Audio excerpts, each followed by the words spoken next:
Hi guys, this is Fiona from IELTS Exam Training Courses and Members Academy. This week I'm doing my podcast live on YouTube again, so if you prefer to watch the video and follow the reading with me as I do that on the screen, then please go to my YouTube channel, Fiona Whatham, and subscribe. I'm hoping to do a few more of these, as many as I can during these difficult times, and I hope that you're all keeping safe and well. So today's reading is general training, and I've taken it from a lesson that I created for the Members Academy this week, which is all about time management. And I chose this text because it kind of encapsulates everything that I talk about in the time management lesson. And I'm going to bring some of those to light while I go through this reading. This text is called The Birdmen. I can't put that on my website, but if you Google it, I'm sure you'll find it on somebody else's. Look at the title. As I said, it's called The Birdmen, and use anything you can to help you. So this actually has a subtitle. They don't always have a subtitle or even a title. It says, "Will people finally be able to fly long distances without a plane? John Andres investigates." So we know that this is really going to be just a factual text. There's no theory or argument or opinion. It is usually factual in part one, but there's an element of background and history as well. So that's what you can expect in the first paragraph, and we can see this here. People have dreamt of flying since written history began. Now, one of the strategies I talk about with time management is getting used to these texts. That's the only thing that will help you read faster. You know, the first line is just going to be some fact about history and up until now. It's the kind of first line that you can use, and I recommend you use for your writing task 2. It's great. It's got a nice present perfect. People have dreamt of flying since written history began. So any kind of task 2 question that asks you about, I don't know, let's think about crime. Crime has been committed since time began. You know, it's a general statement useful for task 2. So make sure when you're reading you notice this kind of style and get used to this very factual academic style, and then you will know which bits you can skim. You know, this is just going to be background, and it goes. Then the next line says, in the 1400s, Leonardo da Vinci drew detailed plans for human flying machines. So again, it gives us a bit of context. Even in the 15th century, Leonardo da Vinci was planning how man could fly. So it immediately sets the tone, and it tells us that's what the text will be about. How far have we come with our ambition to fly? And also, that first line, you've got capital letters and numbers. So as you know, those are key for skimming. Now, a word about skimming. There's quite a debate about whether you should actually skim the text first before you look at the questions. I put a poll on Twitter. If you want to follow me on Twitter, it's the same I use for everything, IELTS ETC. That's IELTS, IELTS ETC. I put a poll there because I was interested to see what teachers advise their students. And 75% of teachers said you should always read the questions first. I have to say, I agree with that. However, there is a benefit in really quickly skimming the text, really quickly. And that's what I'm doing now. I'm skimming the text for capital letters and numbers, because as I'll show you, that will get me quickly through the questions and finding where the answers are.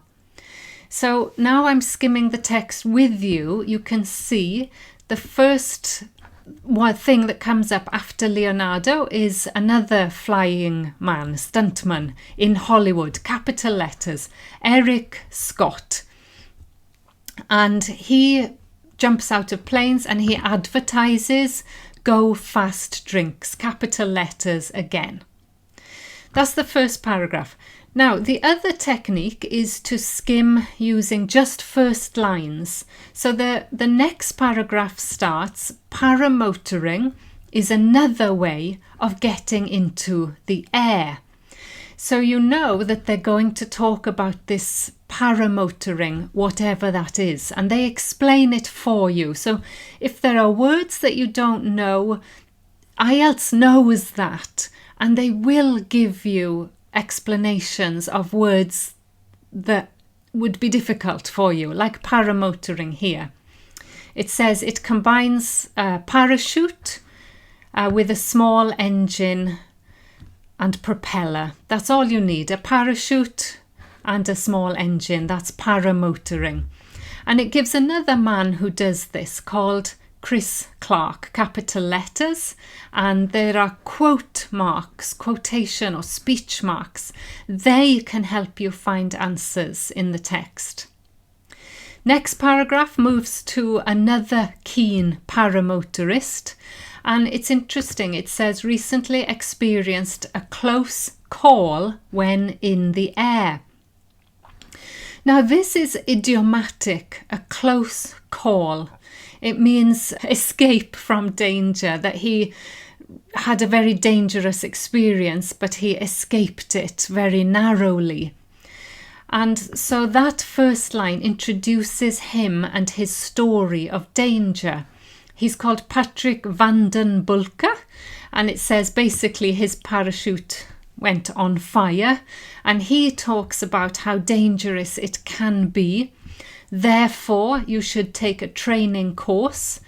How much does it cost? £1,000, we can see here, and talks again about a story of somebody who sold their equipment because they had a dangerous experience as well.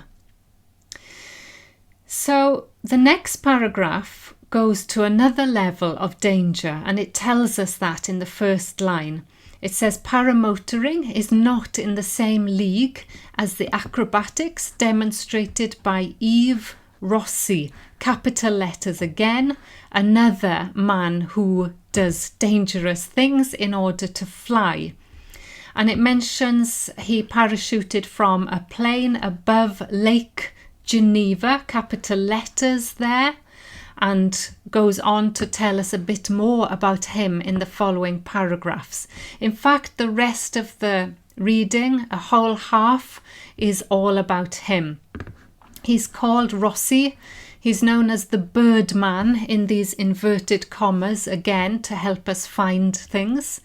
Born in 1959 in Switzerland, capital letters.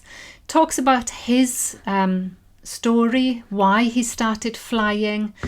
Next paragraph, in May 2008, he reached the highest point of 300 kph. So again, capital letters or unusual words which help you spot it.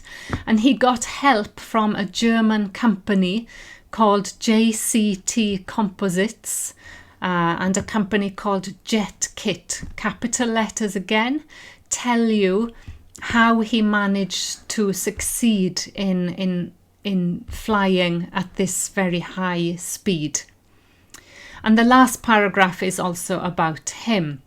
So a quick skim of the text has given us so much information that we can now go and look at the questions. There are 3 sets of questions, and the reason why people advise looking at the questions first, we can see here. Question 28 simply tells us what information is given about Van den Bulke in paragraph 3. It tells us just go to paragraph 3, forget 1 and 2. So there are some instructions in the questions which help us. The second question talks about paramotoring equipment, so we know to go to the next paragraph. And then question 30 talks about Lake Geneva, so we know we go to paragraph 5. So the first 3 multiple choice questions have told us exactly where to look.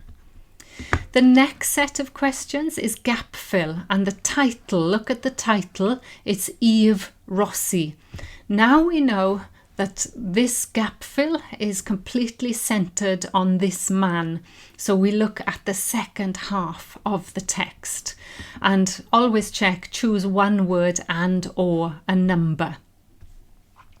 And the final set of questions is 36 to 40, and we're matching facts to people. So now we've got the 4 people that were mentioned, those capital letters, Eric Scott, Chris Clark, Patrick Van den Bulke and Eve Rossi. They come in the same order as the text. You go back, you highlight those names and then focus on these last questions. So I'm going to go through each one with you. Let's have a look at the multiple choice questions. Please pause the video and do these questions yourself if you want to. I've put keywords in bold so you know exactly where to go. 28, information about Van den Bulke in paragraph 3. And here are the options. He narrowly avoided a dangerous situation. B, he did not understand the equipment he was using. C, he did not react fast enough to the situation. D, he was fortunate to get the help he needed. Well, we already said that the first line in that paragraph was that he had a close call. Close call simply means he narrowly avoided something. There is our answer. Shall I go through the other ones to see why they are tricks? He did not understand the equipment. He didn't mention that he didn't understand it. He just said that he didn't realize that he was burning on fire. He did not react fast enough. Well, he obviously did react fast. He said, I realized I had to get to the ground fast. He was fortunate to get the help he needed. No mention that he got any help. So remember, with multiple choice, there are always 2 which are close to the answer. So I would say A and C are mentioned in the text, so it's close to the answer. But B and D are not mentioned at all. He didn't get any help and no mention that he didn't understand the equipment. Now we need to go to the next question 29, when the writer refers to some second-hand paramotoring equipment which was for sale. So you quickly go there. It's right at the bottom of that paragraph. There was one pre-used kit advertised. Pre-used, synonym for second hand. So you go to pre-used. This is where vocabulary and synonyms increase your speed, because the questions and the answers are always paraphrasing the text. If you've done that in your practice, you've looked at parallel language, you know what the synonyms are and how to paraphrase, then this will come to you really quickly. Second hand, pre-used kit. Kit is a synonym for equipment. So we know where to find it, but what's the point that he's making? This is quite tricky. A, paramotoring equipment is in short supply, meaning there's a shortage. No mention of that. Paramotoring equipment needs to be carefully tested. Paramotoring is a very expensive hobby. Paramotoring can be a dangerous pastime. So, what does he say? There was one pre-used kit advertised on a website with a bit of damage due to a rough landing. So all we know is that the kit was damaged. Scared myself to death, the seller reported. Hence the reason for this sale. So you have to read in between the lines there. That's another technique that you'll find with multiple choice especially. The answer is not always spelt out for you. We can see that the seller was frightened, scared. Why? Well, there was damage. So we know he must have had an accident, and that's why, hence, the reason for this sale. He's selling it. So the answer is paramotoring can be a dangerous pastime. Pastime, synonym for hobby. Does not say that it's expensive. He talks about the training course costing £1,000, and you can get cheaper equipment if you want to, but he doesn't say it's an expensive hobby. Doesn't say the equipment needs to be tested, and doesn't say it's in short supply. So those are all distractors. Now, the question 30, the description of what happened at Lake Geneva is given to suggest that Rossi... So why do they give this example of what happened in Lake Geneva? It's telling us something about Rossi. And the 4 options are: A, he frequently changes his plans. B, he likes to do what appears impossible. C, is an excellent overall sportsman. And D, knows the area very thoroughly. So what it says, he once parachuted from a plane above Lake Geneva and intentionally skimming the top of a fountain as he landed, he descended to the lake where he grabbed some water ski equipment and started water skiing while the crowd watched open-mouthed. So there are lots of things there. A, he frequently changes his plans. Well, no, he didn't change his plans. We don't know what he planned. We don't know. B, he likes to do what appears impossible. Possibly, we can see the crowd watched open-mouthed. They thought it was impossible, but he did it. C is an excellent overall sportsman. Now this is the one my students chose, and I can see why. It looks like he jumped from a plane, then got on the ski equipment and started water skiing. But that's only 2 sports. It's only jumping from a plane and water skiing. Does not mean he is an excellent overall sportsman. Doesn't mean he can play football or cricket. And D, he knows the area very thoroughly. Again, no mention that he knows the area of Lake Geneva, only that he knew where he was going to land. He knew intentionally he wanted to land on the fountain and then into the lake. That only leaves us with B, he likes to do what appears impossible. Reading between the lines, it is not really spelt out for us.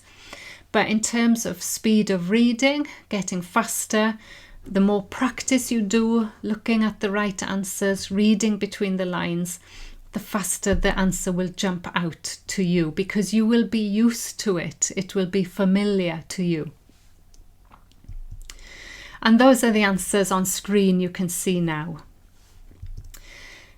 So the second part is the gap fill, and it focuses only on Yves Rossi. It starts with he was born in 1959, so you go quickly. Line 1, he was born in 1959 in Switzerland. We need to find the first gap. He worked as both.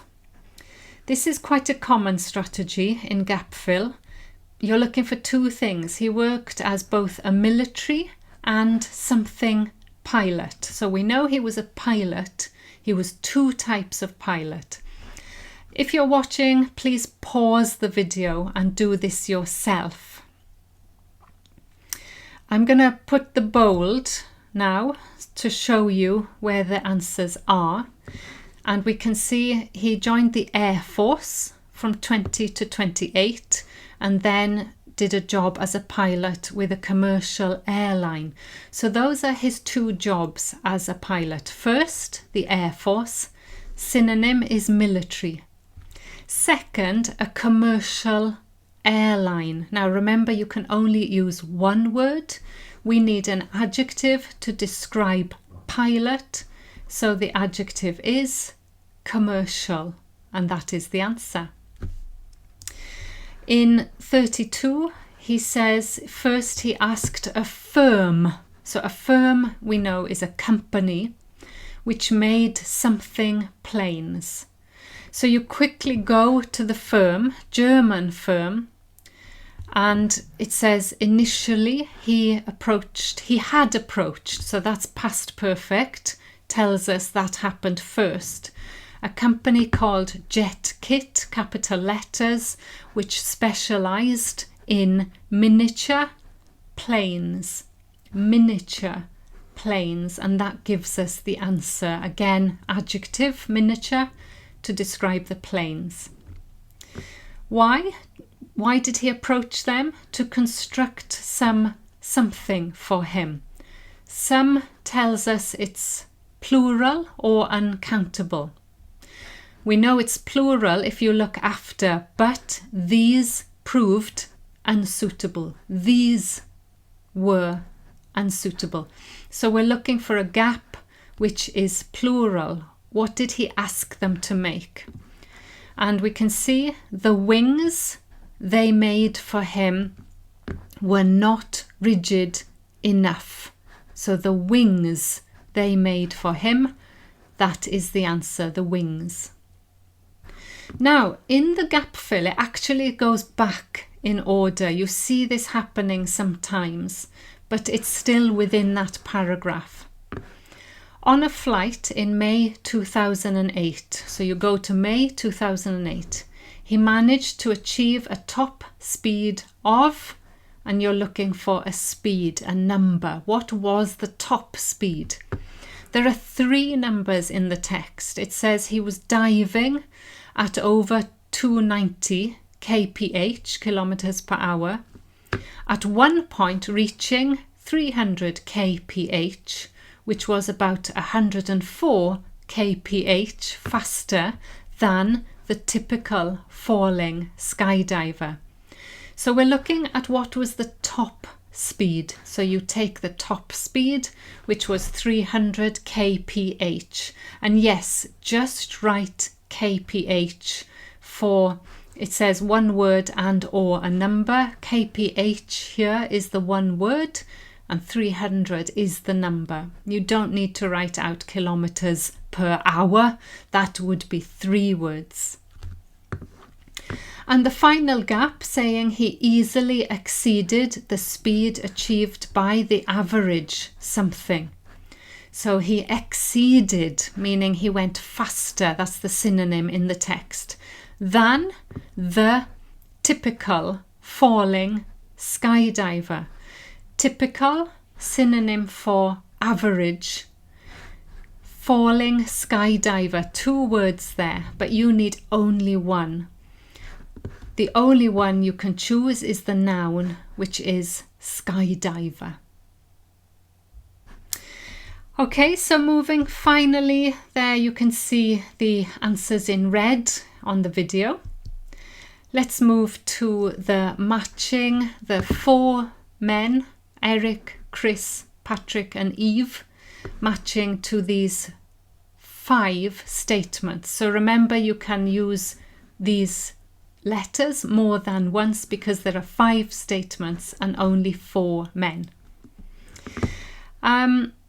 The best way to tackle this, I think, is to highlight the names and then to skim again at what is interesting or noticeable about them. So Eric Scott comes first in the same order as the choices of people. And what does it say? Well, he worked in Hollywood. Now he works for the energy drink company, and it's called Go Fast. Quickly skim the questions. What can you find? He uses his flying expertise to promote a product. That's Eric. He's promoting Go Fast drinks. Let's go down to Chris Clark. He talks about paramotoring. He says there's a problem. It's not really suited to commuting. Why not? It's impossible to take off in strong winds. That's all he says. That's it for him. So look at the questions, and it says he mentions circumstances which prevent you from leaving the ground. Taking off is a synonym for leaving the ground. Which circumstances? Well, strong winds. So that's Clark. The next man you've got is Patrick van den Bulke. Remember him? The story about his dangerous brush with death. And it says he gives some advice about if you're beginning, you shouldn't teach yourself because you will regret it later. And we can see this in 39. He describes a mistake some beginners might make. So we've got those three with this half. Now let me show you the second half, which relates back to Rossi again. And we're looking for the two statements where he acknowledges the role of his equipment and he explains what led him to experiment with different ways of flying. So when you look at Rossi, he said when he was a pilot, he didn't really like it because he felt like he was in a box or a submarine underwater. From then on, he concentrated on becoming the first jet-powered flying man. So he wanted to find a different way of flying because he felt uncomfortable being in a plane. So that is what led him to experiment. And finally, the role of his equipment.